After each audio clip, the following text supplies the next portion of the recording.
share this journey with us. You can't tell, I'm my brother's brother.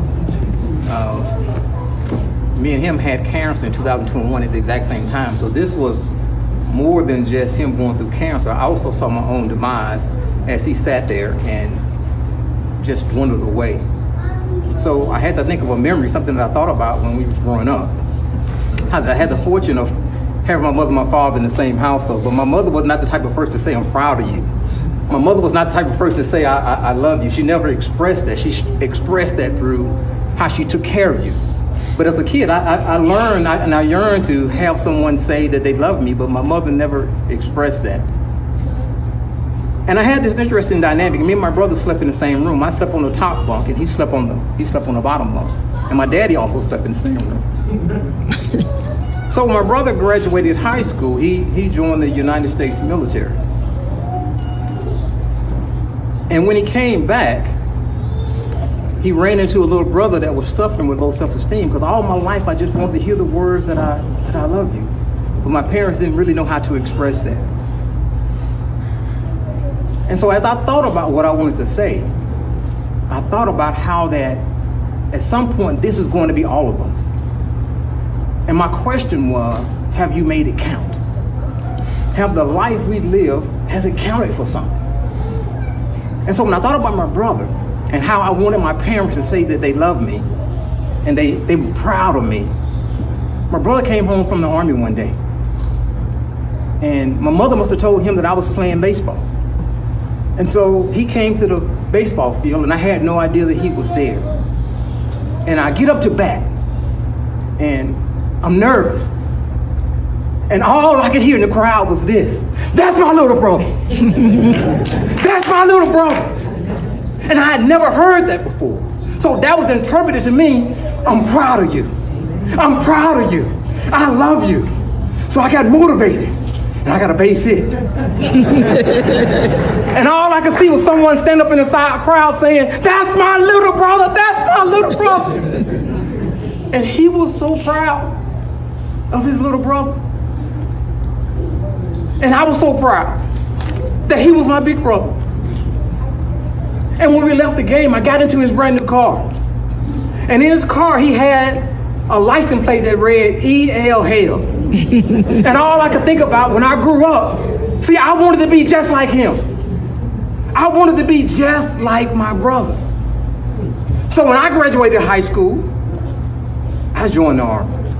Spent 23 years in the United States military. Why? Because of my brother Elton. When I got to one of my duty stations, when I got my license plate reads to this day, R.E. Hale. Why? Because I wanted to be like my brother. Yeah. So when I think about my brother, see, he lived a life that counted. He lived a life that counted. Why? Because I'm living proof that he lived a life that counted. So watch this. When you live a life that counted, you don't never die. This is a way for you to live forever. When you live a life that counted, you don't ever die. How is that possible? Because you live a life and you have impacted those that you have influenced, and in them you live forever. So I'm not going to ever die. I'm not going to ever die. This body might go, but I won't ever die, because I am going to influence and impact everybody that God has me to come in contact with. So his life was not in vain. And he didn't die. Because he lives in all of you who he's had the power to impact. So I thought to myself, how can I live a life that never die? You live a life while you live that never die. And before you die, you make sure you take care of the people that you love. Watch this. Because true love is not necessarily what we do while we live. True love is what we do for those when we are no longer here. Is that right? So I'm going to live forever. So if I die today, that young lady right there gets about $500,000. Why? Because I want to live forever. That young lady right there, she gets my military retirement. Why? Because I'm in her, I'm going to live forever. If I die today, she gets my Social Security. Why is that? Because I want to live forever and the people that I've come in contact with. So the life that we live now and how we impact people matters. But let's put ourselves in a position that when we're no longer here, we have an insurance policy. Watch this. And not just enough to bury somebody. I want her to have enough for generations and generations. Is that right? That we have an insurance policy. Is that right? That we come in contact with people and we leave people better than we found them. See, when I met her, her credit score was about 630. Now it's about 830. When I met her, she lived in a house that cost X amount of dollars. Now the house she lived in costs 3 times that amount. Why? Because I want to live a better than I gained her. Is that right? So that's how we do that. We take these things that God has given us and we make the people around us, we make them better. So everybody you come in contact with, can your children say, because you come in contact with them, that they're better? Can your husband or your wife say, because you come in contact with them, can they say they are better? My daughter came to me when she came from the military and she wanted me to meet her soon-to-be husband. And she was all nervous.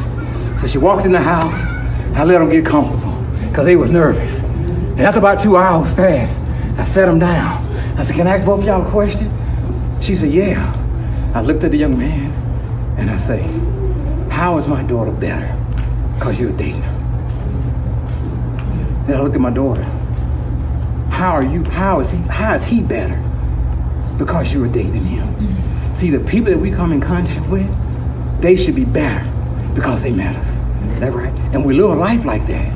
We don't ever die. So those of you who go to church and may never come to church again, I want to leave you with this. Here's how you never die. Right? Galatians 5:22 says this. But before I say that, I want to say this. See, I'm not impressed when people go to church. A lot of people go to church. I'm impressed when you become the church. Does that make sense? Now, how do you do that? Galatians 5:22 says this. The fruit of the Spirit is love. The fruit of the Spirit is patience, joy, all those different types of things. So when people see me, do they see some joy? When people see me, do they see some love? When people see me, do they see some patience? And when people see that, you influence and impact them. But the key component is this: you will never die. So I'm just grateful that I had the opportunity to be my brother's little brother. And every time that I wake up, what's going to hit my mind is he would always say, that's my little brother. So if he influenced you and he impacted you, he did because he lives in each and every one of us. So thank you guys for your time.